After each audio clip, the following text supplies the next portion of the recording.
Okay. Noting the time and the bare presence of a quorum, I call this meeting of the Acton Finance Committee to order.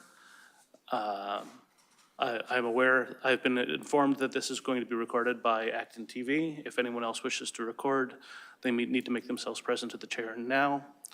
The first item on the agenda, as always, is citizens' concerns.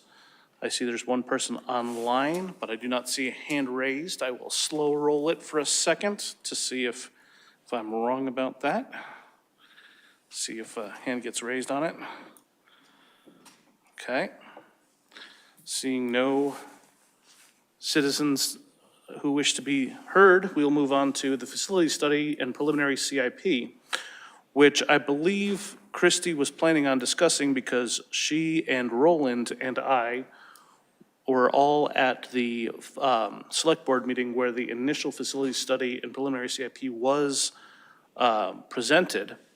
I did not take copious notes because I actually thought that this was going to be presented to us and or was going to be, I was going to have backup on this.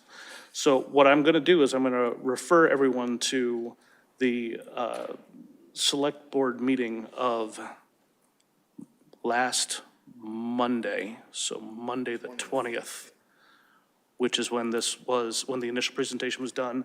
I do want to point out that there is a third-party study that has been returned to us. It just from a really top level, this is not going to do it justice, so please, everyone do their own homework. Top level, it felt to me that this study was done in a two-pronged manner. One is to actually present everything that, a full facility study of the status of where things stand, what needs to be worked on, the traditional, urgent, near-term and longer-term, but also the second prong of this was everything was taken a look at through the lens of electrification as well.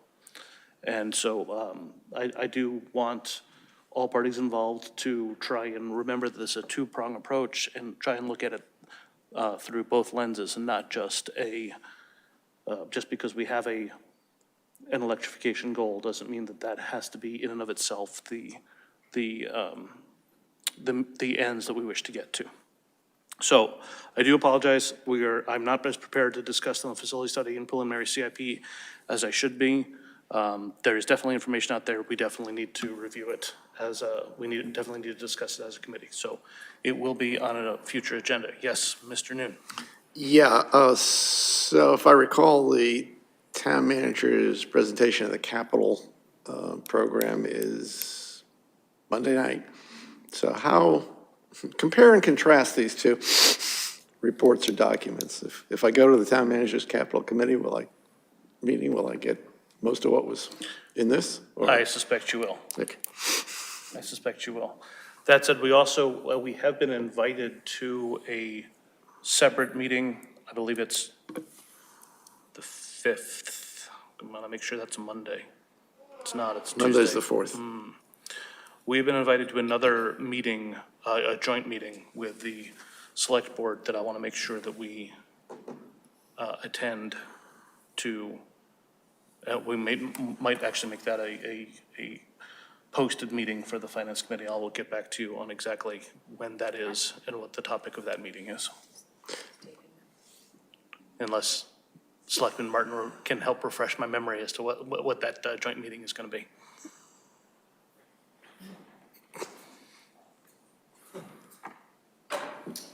I'm trying to remember the one in December myself. The one in, there's a budget day in January. There was a separate one.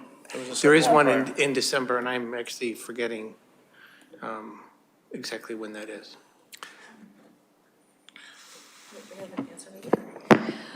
Are you folks referring to the December 18th, where John presents the budget to the select board? December 18th, does that ring a bell? Possibly.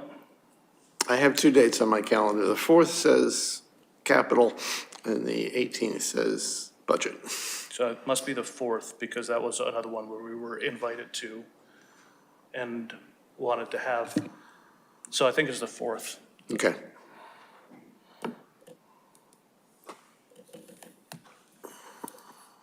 So I guess our homework between now and Monday is to take a look at the presentation that was, the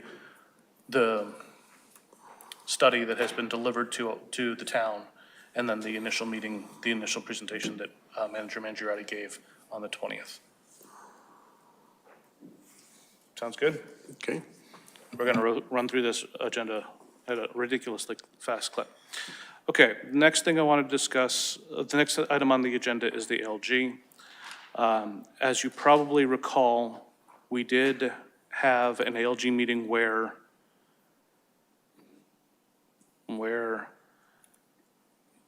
consensus was reached that we were probably going to have some kind of an override this year. That said, we now are in the phase of having to understand how large and over what period of time.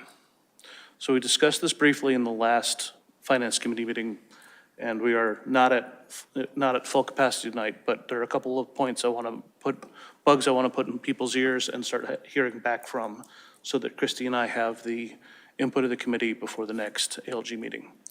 And I guess the first one that I'd like to bring up is, do we want to provide a number that allows for multiple years of Prop 2.5 relief? And if so, is this a 2 or 3 year plan? What percentage of the override do we expect to be consumed in the first year's worth of budget? So that's the first item I'd like to discuss. We can either pause here and take that one up right away, or I can discuss or I can list the other two that I want to get through tonight. How do people want to proceed? Yeah, I would just lay it all out there. Okay. Second thing is, I wanted us to make sure that we have a conversation about what kind of a percentage increase we want in taxes for this next year. I think of going towards the override, we can come at it from two angles. We probably need to come at it from two angles. One angle is to come at it from, in the past, we said no more than 3% increase. Do we want to come up with a similar percentage number this year? That's sort of the revenue side way of coming at it. And the other way of coming at it is take a look at the asks that they've already done, that they've already given us, and decide if we feel that they meet the appropriate different buckets. So, and as soon as Excel catches up with me here, this is super small. This is one of the things that I had brought up at the last ALG meeting. I'd had a conversation on the school side. Let me make this bigger. I see everyone's squinting at it, including me. Is that a little better? Okay. So I had a conversation on the school side about what each of these items are, and basically the buckets that we came up with. This was in consultation with another ALG member. Is that an item is not eligible to be counted as part of an override, something that was absolutely unforeseeable and is a surprise, and therefore, needs to either be done through reserves or is eligible for being lumped into an override. And then the third bucket is, and I have not come up with the appropriate verbiage for this, but if you are of a mind, and I may not be one of those people, but if you are of a mind to say that Prop 2.5 is unsustainable in a high inflation period, multi-year period of time, then how do you fix the structural problem of a 3% max revenue increase when your costs are increasing higher than that? So those are the three main items I wanted to talk about tonight. One, how many years? Two, Do we want to make a recommendation on percentage increase in any one year to try and smooth out the shock to the taxpayers? And three, do we want to give guidance about the individual topics? I did run the municipal side via email through the town manager and Selectman Martin. I received their feedback. I'm sure this is not a shocker to anyone. We're not in complete agreement that everything has to go towards a level services budget in the following year. So with that in mind, let's, which one do you guys want to take up first? Question first. Please. So, to be able to ascertain whether we are spreading it out over several years, wouldn't we need to know what the anticipated forecasts are over several years? Because otherwise it's kind of moot. We are at the moment just considering next year's budget, but, you know, the following year's budgets are going to catch up with us pretty quickly. So, I agree, and that's a great place to start, because if we say that we're prepared to do a $10 million override, I'm just picking out a random number here, you can consume all of that in 1 year, which would be a terrible idea, and we would really rather not have that happen. right.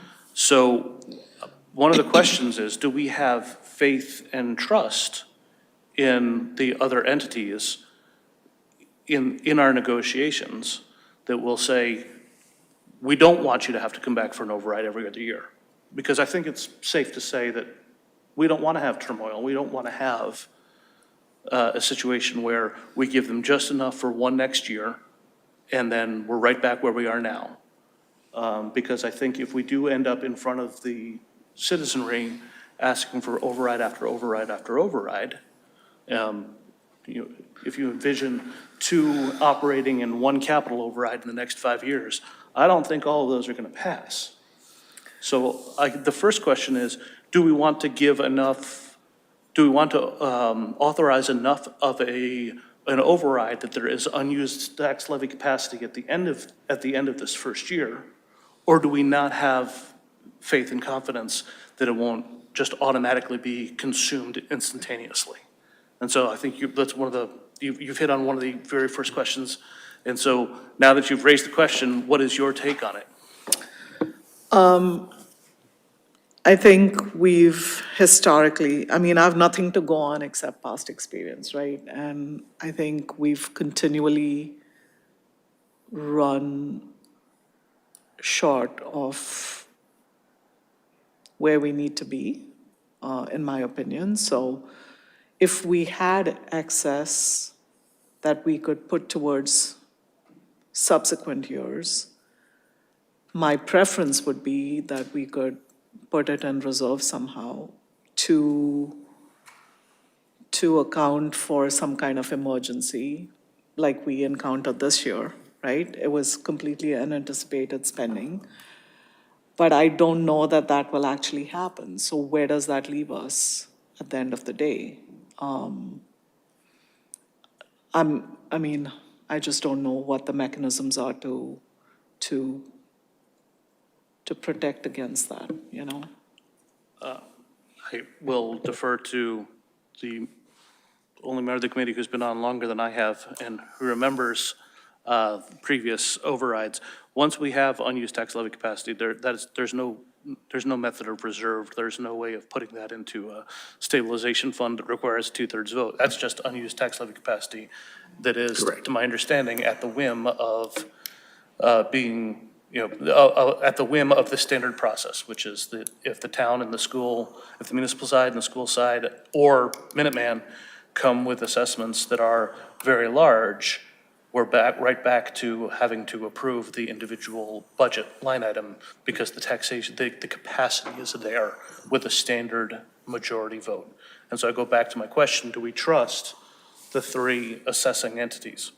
Or assessing, maybe that not be the right word, but the three Christine, I believe you wanted to jump in here a minute ago.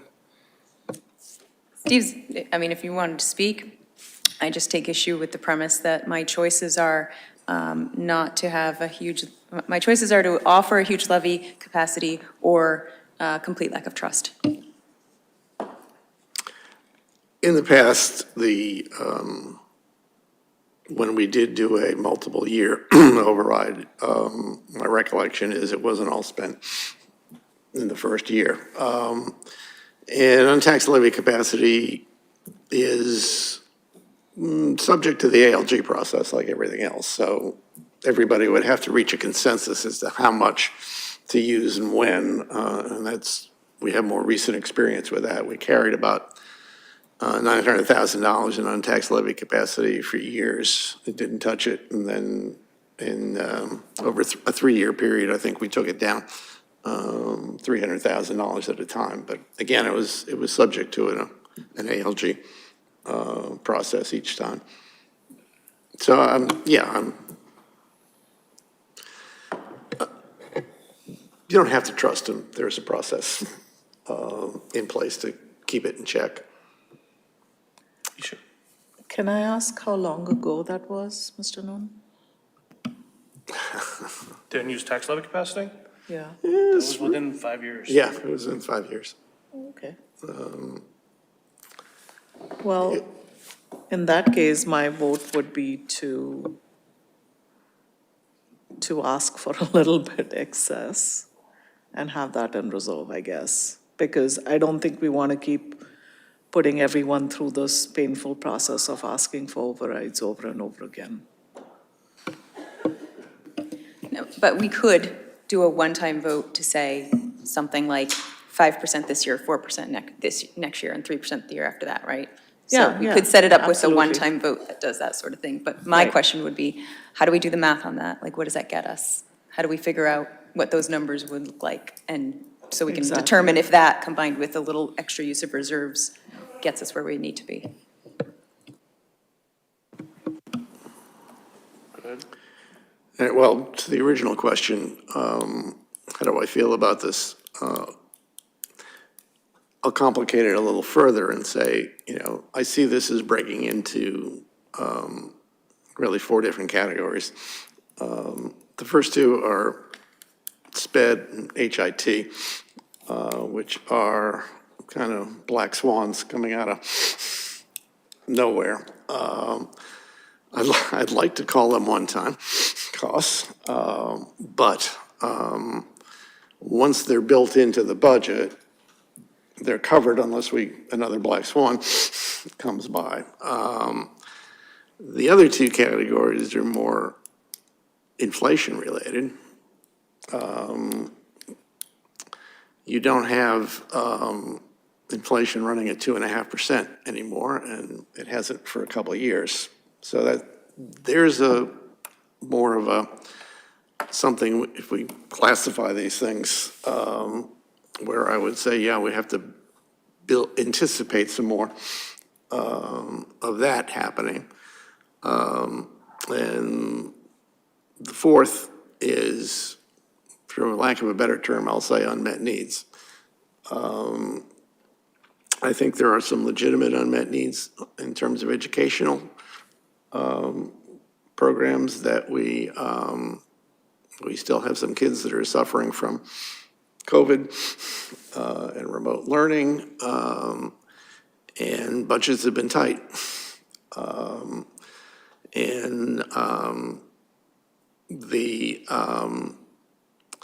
There's unmet needs in terms of maintenance and infrastructure, things that, for the past at least 5 years, we've been living on the edge of 2.5, and I can't give you a list, but I'm sure somebody can, of what those things were that we didn't do that we probably would have done had we had more money. So in the first 2, SPED and HIT, I'd be inclined to say, yeah, treat them as one time. The other 2, I think we have to figure out how to build into a continuing revenue model that covers for more than 1 year. So my division is, yeah, on two of them, it's a one-year problem, and then they're built into the base, and the revenue keeps growing, say at 2.5. And the other two, I think we need a different calculation, that they're going to be prone to inflation, and our 3% revenue model isn't going to hack it. I will say that the more often you go to the override well, the less likely you are to get approval. And I am very concerned with what Isha raised about an override every year, but not just an operating override every year, an operating override followed by several capital overrides. The taxpayers don't see the difference. We do. They just see their tax bill going up. Which is why one of the slides that one of the slides from our point of view that I'm highlighting here is the tax bill over the last 5 years. So if we have a 3% max model, we've been above that for the last 5 years already. The largest of which being fiscal year '21. That's we knew that was going to be a big year because that was the year that the Boardwalk campus and the fire station came online at the same time. So we had broadcast that very clearly to the public when we were asking for that override. But we had also showed a variation of this same slide that shows that we were asking for a 3-year upfront heavy-duty increase with the expectation of there being some relief in the midterm and some relief in the future. Not under, I don't think anyone presented, and I certainly didn't, that in fiscal year '29 and later, we're not going to have any new capital needs ever. No one ever said that. But we were definitely saying that we were front-loading this, we're expecting some kind of relief, and we'll come back to it later. And so one of the things that I would like to push back on is on the topic of unmet needs. Unmet needs is another way of saying you've stolen from Peter to pay Paul. If you know you've got needs in the future and you have present day asks, if you put off what you have to pay in the future to meet today's needs, you've not run a balanced approach. You've not run a balanced budget. As I used to say, with regards to maintenance and buildings and infrastructure, come budget season, if you say we have 3% money to spend, you turn the microphone towards the buildings and the buildings say nothing, and you turn the microphone towards the personnel and the personnel say, I want every dime possible. And it is our responsibility to make sure that we look at the overall requirements of the town and the schools and meet all of the requirements, not just the ones that are the most vocal.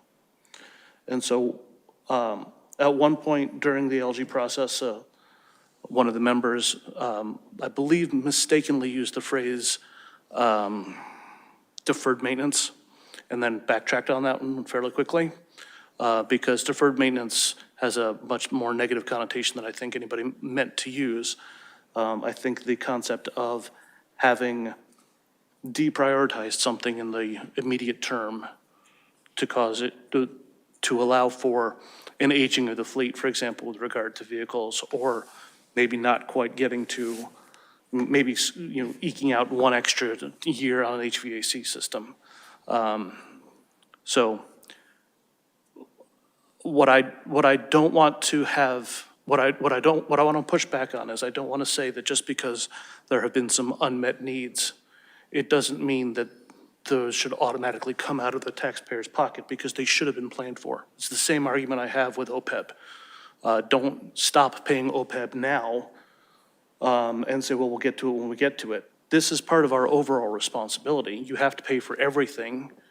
And just because something's easy to push off doesn't mean you should. Christine? If I gave you $1,000 a month to run your household, and every month I gave you that 1,000, but I took $5 away, and every month I took an extra $5 away, and an extra $5 away, but run your household exactly the same, keep everything running, keep everything up to date, do all your maintenance, feed your family, everything you have to do. This is the situation that we have over time found ourselves in. So while I appreciate that part of good budgeting is not deferring maintenance on necessary things, sometimes you don't go get your oil changed, or you don't fix the air conditioner, or you defer maintenance because the bucket of money has gotten so small and the costs of things have gotten so great that no amount of budgeting with the money on hand is enough to cover the important things. So I'm not saying there aren't a lot of moving parts to these budgets that might have been controlled differently. I'm just saying that the reality is the money given has been less despite more coming out of our pockets because of the other things like inflation and healthcare costs and Minuteman costs and all the other things. Just want to keep that in mind. So I absolutely allow for the possibility of the decay of inflation as a result. But by your same analogy there, you have a kid, 18 years from now, you plan on putting them to college. If you don't start saving now, it becomes that much harder to do when the time comes. Sure, it's very privileged of you to be able to save, but not everybody can, even if it's the right thing to do. Not everybody can. But it is, if you are taking a view of your overall budget, you know that the expense is coming, you have to forego a little today to prepare for tomorrow. And I'm saying I don't believe we have done enough foregoing of today. I point to items in the past that you and I disagree about, but I point to items in the past where we've been too quick to say, we have the money now, let's go ahead and do it. I disagree with that, and I think it's too easy to say, oh gee, we found ourselves in a terrible position. It's the same as the parent who wakes up on their kid's 18th birthday and goes, I don't have money for college. You need to have some foresight, you need to plan as best you can, and I reject the notion that over the last 10 years that I've been on the finance committee, that we've cut to the bone every single time. I haven't said we That's not have, the and I don't same. think we should. Right. So, if I may, so I guess, we are in this situation now. I see kind of competing things happening here. One is that our need to possibly have this override of whatever magnitude and over whatever duration is happening at the same time as I think needs will continue to grow, both for the town and the school. And it also happens at a time where school enrollment is dropping, but we are really looking to the schools and expecting them to make cuts and so on and so forth. At some point in time, and I'm not sure when that is, I don't have a crystal ball, but I think we may get to a point where our taxes are super high, but we've cut services to the schools down so much that the schools no longer become the attraction that they are, and something's going to have to give. So I don't know what the solution is, but I just see this conundrum in front of us because I don't know what the best way to resolve that gap is. Scott. I think everybody's made some good points. That I haven't spoken yet, so I figured I might as well just give my own 2 cents. I agree with a lot of the things that have been said here. I kind of look at this as a short-term and a long-term problem, kind of what everybody's been saying. Short-term, we have budget gap. We need, I don't think everybody knows, are we spending our current dollars efficiently or inefficiently across the board, across the town? We don't know that, yes or no. But when I think about long-term and about, allowing for increases going forward, there are so many variables that are going to impact the town budget that we can't necessarily put our finger on right now. Yes, inflation's higher, and yes, it has been the last couple of years. It's not sustainable. There's going to be results, there's going to be impacts if this continues at the rate it's at. You're going to look at a real estate market crash, commercial and residential prices dropping, commercial properties likely being vacated and not refilled. So I don't know how much revenue the town gets from commercial real estate, but if all those properties were vacant and, or, I don't know if you get, so I don't know what the impact of that is, because I've never looked into it. But you got inflation up and down, and when you're talking about a forecast on a budget this size, and you're talking about, 200 basis point difference in the inflation assumption, that dramatically changes your upfront revenue increase in taxes. And that you would need to sustain this going forward. And there's just so many variables. So I feel like this was kind of a short-term problem that was presented. I feel like we should have a short-term solution and then pause to try to have more information to provide a long-term solution to this. That's kind of my 2 cents.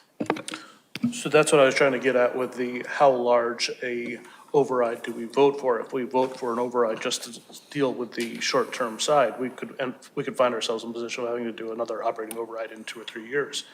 Whereas if we come up with a larger override and carry that unused tax levy capacity, the concern then becomes,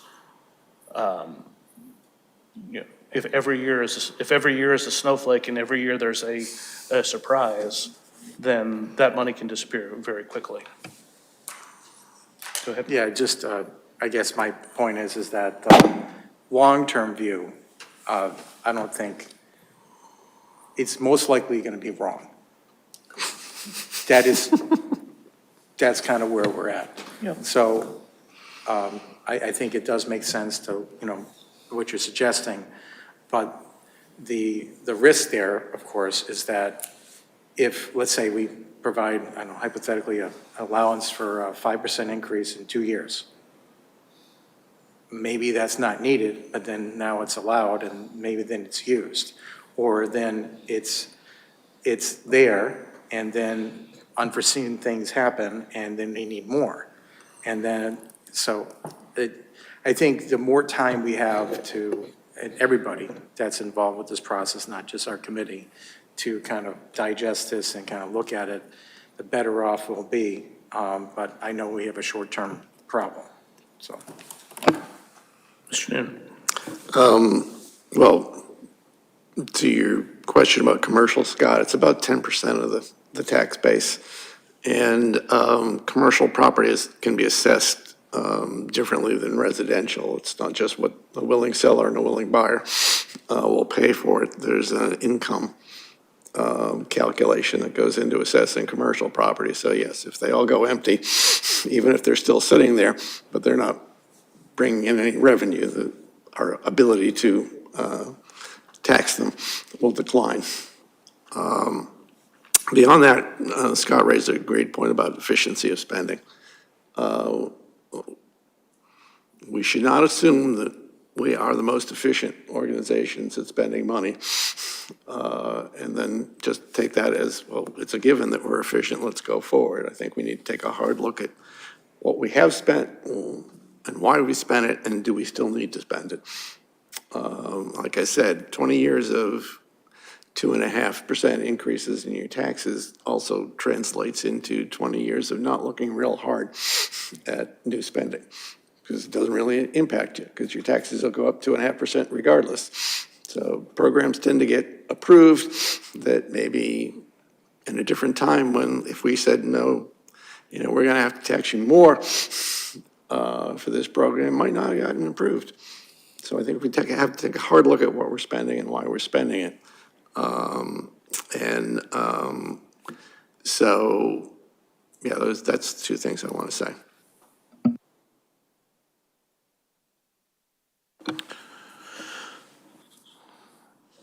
So on the three topics, we're obviously not going to get to closure tonight, but the three topics that I would like to have people think about for this next meeting and probably for a couple meetings thereafter is how many years worth of, or what size of an unused tax levy capacity do we intend on leaving as a result of taking out this override? What percentage tax increase to the average single-family tax bill do we want to do over the next 1, 2, or 3 years? And then the third question is, how do we categorize these asks that have been done both in the superintendent's memo and in the presentation from the town manager? Do we want to give guidance on that, or do we want to give guidance of you should throw out your entire budget and start at zero and take nothing for granted? So I think those are the three topics that we need to revisit when we have the full committee, but I appreciate the opening salvo already. Anybody else want to comment further on this topic this evening? Is there a way to know, like, what, in general, like a 1% extra increase? Do you have a kind of a general idea of what that would translate to, money-wise? Yeah. Overall, for me. Are you referring to like an overall? So as opposed to 2.5% plus new growth, we said 3.5% plus new growth. About how much is that? Based on the overall, like just operating? Yeah. And that's it? So if you're looking at approximately, $37 million on the town side, and so above the 2.5 plus the 0.5 growth, so it would be 4. I'm doing this in my head. No, So that's why I asked you. If I would say- try and give it a little help Hold on, here, wait. if you take a look at the overall overall budgets from the ALG spreadsheets, total Acton budgets of 111 from fiscal year '23. If you just straight 105.5, if you want to take a 5.5% approach, so we're talking 7 million. 5.5%? If you take your favorite number. I just wanted a 1% increase. What does that get me? So that So way a I can. 1.11 million. Okay. a 4. So probably if the overall, what Jason, you're saying is the 111, is that, and I think Christine is asking for 4. So the 3 plus the 1%, maybe instead of 7, like 5 to 6, instead of the 7 million. So just 1% increase gives us 5 to 6 And million. that's, No, No. a 1% increase gives us a $1.11 million I, change. but Sorry. I understand what Christine is asking is that it's 1% over the 3. So Right. for a 4% total. Oh, got it. You're giving me the total as opposed to, okay, got it. Okay, all right, thank you. Yeah, that's helpful. Take the total spend multiplied by 1.03 gives us what we would normally say. And then if you take it and multiply it by 1.04, it's going to be a little over a million, 1.12 million. Right? So if we wanted $5 extra million, it would be almost 5% increase. Correct, Okay. correct. I don't know if it's on the ALG spreadsheet, but generally a 2.5% increase every year yields a little less than $3 million, $2.8 million. So each percent represents a little more than $1 million, like you said. Selectman Martin? Thank you. Just 2 quick comments. First of all, the override is done in dollars, not percent, just so you know. And second is, since this year we're perilously close to $100 million in taxes. 1% is $1 million.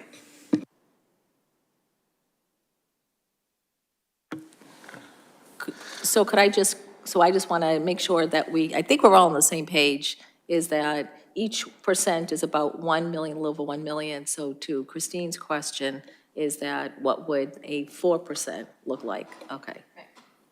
Yeah, I was trying to get some idea, because I threw out there just as a, we said 5%, 4%, 3%, but I guess that would translate into spreading out however X million dollars over those periods to get near those increases. Just as a way, I understand that the taxpayers can absorb a $7 million increase, but I also think that there's an absorption of it's X%, X%, X% sort of as well. Well, and I definitely want us to just to think about it from a percentage perspective, because to the letter of the law of Prop 2.5, you can only take out a single dollar amount. But we all know what that 6% felt like in fiscal year '21. That was not pleasant. So while you say, I believe you just said that the taxpayer can absorb a 7% increase, I'm not convinced that. I meant intellectually, Okay. not Okay. pocketbook. Fair enough. Okay, thank you for that. Thank you for that clarification, because. Those who know that we do 2.5 plus new growth, if we say it's going to be 3.5, 4.5, 5.5 plus new growth, it puts some perspective into it. Fair enough. Did not mean pocketbook. Great. Because I do think that we should try and help provide guidance about what we think can reasonably be expected to be accommodated, because that will help drive the dollar amount number that is needed for this next year. And then if we, taking it on faith that it's not going to automatically be consumed in just 2 years, it can help drive what the leftover unused tax levy capacity for the future years should be. Isha.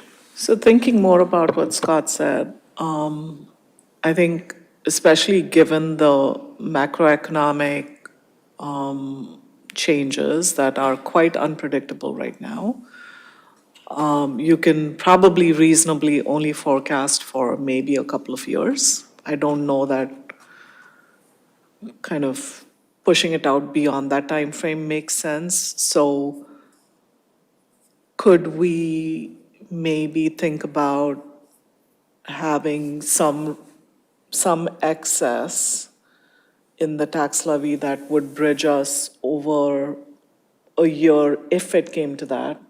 Hopefully not, but if it came to that, having a little bit extra so we didn't have to revisit this process necessarily. But then establishing a process going forward where we don't continually run into issues like this. But those are longer term things, like, maybe building up more of a commercial base in the town in addition to our real estate taxes and so on and so forth. Steve? One issue with coming up with your second question about what percent of the single-family tax bill do we think we want to go for is the capital piece. And maybe we'll get a better sense of that on Monday night. But if there are going to be large capital projects in fiscal 26, 27, 28 on either side, you have to calculate that impact on the average single-family tax bill. And that would drive you to consider, well, the elements that of the operating budget that we think are subject to inflation or whatever need to get us through that series of overrides of capital. Meaning if we got one that's going to add a percent or two in each of the following years, then we have to allow enough in the operating override to carry us until fiscal 28 or, however that works.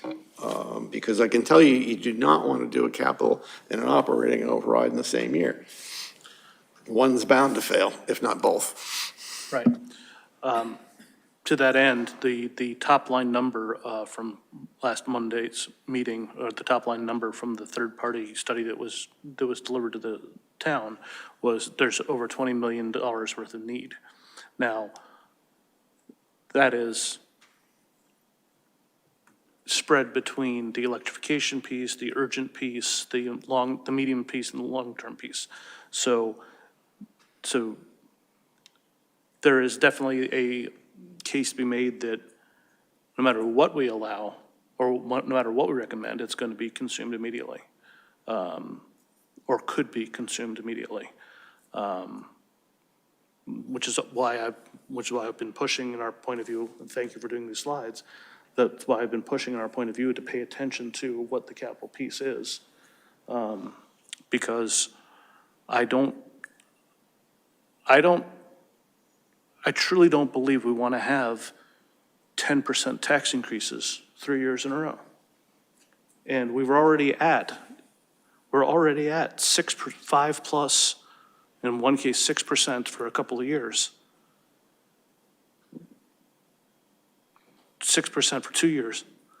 This is, sorry, no, wrong slide. That's a percentage of this is the slide that matters.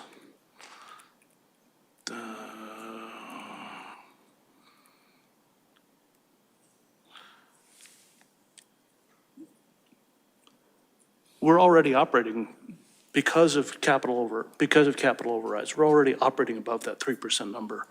So at some point, we're gonna break the back of the taxpayer here if we're not careful. And I think while it's fine to say we've got $20 million worth of capital needs, and we've got these unexpected health insurance costs and the unexpected special education costs, at some point we have to say, maybe we have to have a change in the level of services. Because if you compare us, part of the reason I love this presentation that you pulled together, Christy, is if you compare us as a percentage of the tax bill's percentage of family income to all of the other 7 other towns that you compare us to, the only one who has a higher burden is Concord. And so maybe, just maybe, we're getting too big for our britches from a government perspective.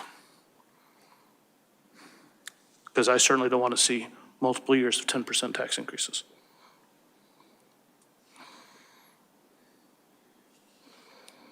I know, sobering conversation. How did this new capital improvement study compare to the Dorr and Whittier? in your estimation? Dorr and Whittier was school only. Sorry, maybe I used the wrong old building term. What was the one that did the town facilities? It was a different one. Okay. The initials LLB come to mind, but I don't even remember what they stand for. I probably have a copy somewhere.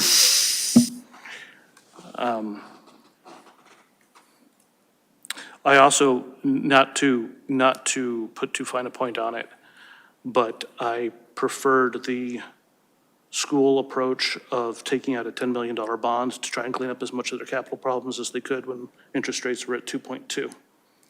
That ship unfortunately has sailed. That taking out a multi-million-dollar bond was presented as one of a very clear set of options. The town manager did present at least 3, if not 4, different paths that the select board should consider when trying to take a bite out of this $20 million issue on the town side. I don't believe there was a lot, but again, I want everyone to go back and look for themselves at the YouTube of it, but I don't believe there was a lot of appetite to take out a bond for bundling together these smaller, quote-unquote, smaller issues. There was more of a desire to take out bonds for large one-time items such as the DPW building. But again, please go, everyone do their homework and review that. I'll give you fair warning, when you go to look at that section, you can fast forward for the first 2 hours and 5 minutes of that presentation before you get to the point on capital. Okay. What do we want to say on the point of view? Or do we want to hold our powder until we have, go ahead, Isha. Well, one thought that occurred to me was, we don't really know how much any of these towns, what capital spending has happened, which would impact the tax base quite a lot. So I would also say that, of all of those towns, Acton and Concord are probably the best school districts, so that is also maybe a consideration to take into account. So I don't know that we can necessarily consider, I mean, it's a really good comparison, but I think even within that, there are variables that we may not have considered, Agreed, I'm not suggesting we march exactly to this, but I am suggesting that if you look at if you go back and look at the rate of increase, and I had this earlier. If you look at the rate of increase over the past 10, 15, 20 years, we had many more years on below 3% or closer to 3%. And now that we're running at 5 and 6, it's starting to get hot. And it is presenting itself. It has not yet presented itself in the rating of, I think we're the 16th most tax burdened entity in the state. That has not changed. But it is presenting itself in the percentage of the average single-family income in a year. And this then becomes a larger question, which is what size government do you feel is appropriate? And I would suggest that we need to not run at 10%. Certainly not 10% increases year over year. If I may, Mr. Chair, the flip side of looking at the historical numbers here is you have to also factor in that between, I believe, the Twin School and the Boardwalk campus and North Acton Fire Station, which was a long period of time, we didn't build any new buildings in this town. We maintained the ones we had, but there wasn't a single new building put up. We went through a bunch of them. We went through the library addition, the public safety building. We did a lot of work on the junior high and the senior high in the early 2000s, and then we built the Twin School, and then we stopped for maybe 15 years doing anything. So, it's a little bit of a distortion to look back on the tax increases in those years and say, well, it's higher now. Well, it is higher now because we have started building buildings again. Agreed, and that's why I said no one has said that we're not going to move off of this FY29 baseline that looks a lot like the FY15. No one has said that. I'm aware of the fact that we're going to have more fill here. My question is, are we fine raising taxes 10% year over year? What about 15? What about trying to keep it to 6?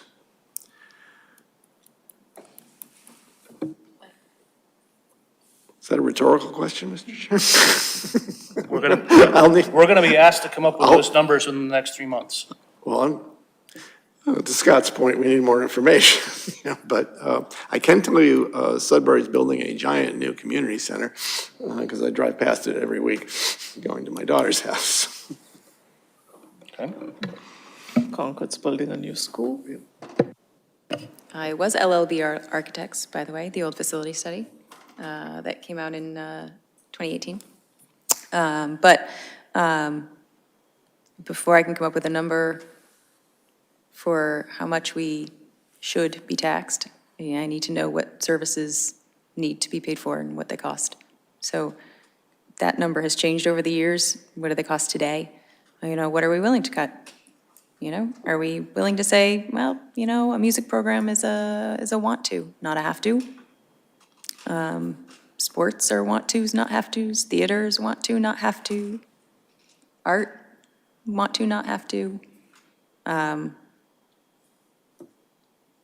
the nursing service we provide, the Crosstown Connect, you know, what is on one resident's list of want-tos is not on another resident's list of want-tos. So we need to figure out, you know, what balanced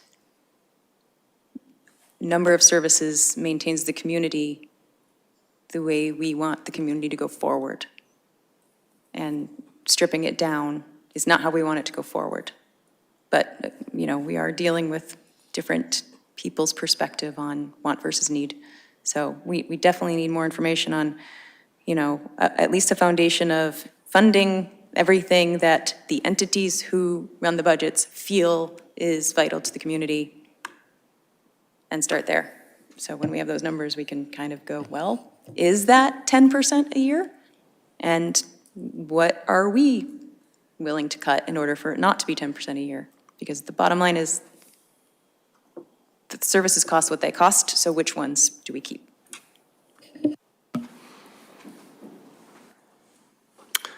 Yeah, we have to keep in mind certain things. The underlying demographics are such that we don't have too many police officers, we don't have too many firefighters, we don't have too many teachers. And when compared to benchmarks, we're about average. And the declining enrollment is an attractive way to look at the school budgets and say they should be less because, you know, we calculate, everybody makes a big deal out of per pupil spending. But if you cut 100 or so, if you cut 10 students per grade, you haven't impacted the cost structure. It's what we would call in cost accounting a step variable. You got to cut a whole bunch of people. You got to cut at least 25 kids per grade to get rid of a section. And that's the first time you're going to get any impact on the budget. Losing 2 kids out of a classroom doesn't mean you can get rid of a teacher. So, so there are a lot of fixed costs in running a school system, and they're not infinitely variable with the number of students.